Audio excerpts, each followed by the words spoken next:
दोस्तों एक बार फिर से स्वागत है आपका मेरे इस यूट्यूब चैनल में MF वेलनेस। आखिर लोग नेटवर्क मार्केटिंग के बारे में नेगेटिव क्यों बोलते हैं? जब हम नेटवर्क मार्केटिंग में आते हैं तो हमें कई सारे ऑब्जेक्शन का सामना करना पड़ता है, लेकिन आप भूल जाते हैं कि ऑब्जेक्शन तो सभी बिजनेस में आते हैं। यह तो एक बिजनेस का पार्ट है।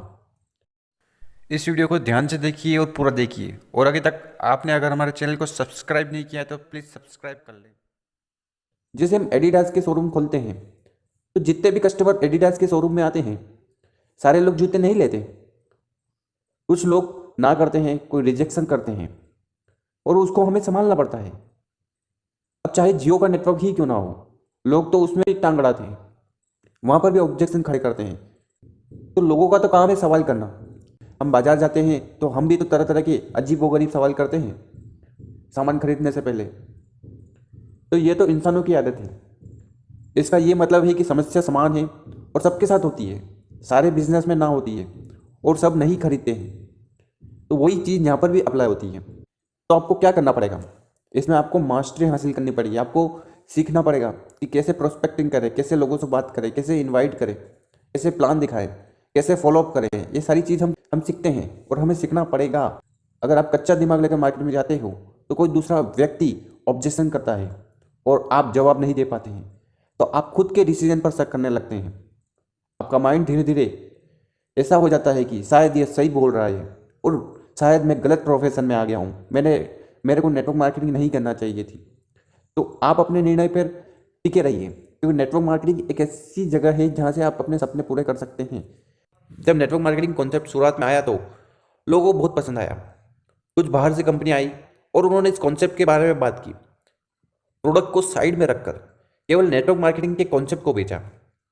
मतलब उस समय इस प्रोडक्ट नाम की कोई चीज़ नहीं थी, सिर्फ कॉन्सेप्ट पर सेलिंग हो रही थी। काफ़ी लोग इस कंपनी से जुड़े, कई लोगों ने पैसा भी लगाया और कोई ने पैसा भी कमाया। इन सब कंपनी के साथ एक प्रॉब्लम थी, ये सब बिना प्रोडक्ट के काम कर रही थी।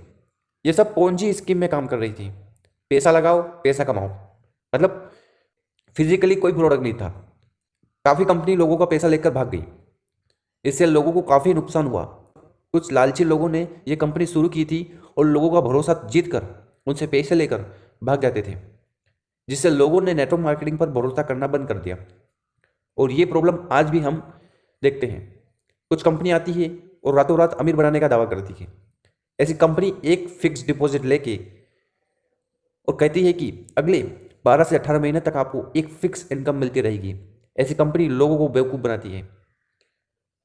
वह 2-3 साल के अंदर ही लोगों का पैसा लेकर भाग जाती है।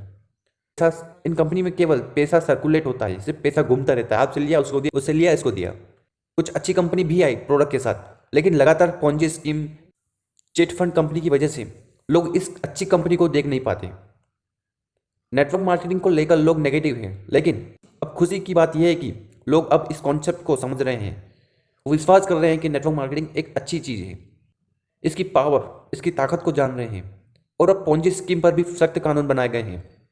अब केवल अच्छी कंपनी ही ठीक से चल पा रही है, क्योंकि गवर्नमेंट गाइडलाइन 2016 के अनुसार अब ऐसी कंपनी मार्केट में है जो प्रोडक्ट बेस्ड है, जिसके पास प्रोडक्ट है, प्रोडक्ट भी क्वालिटी वाला।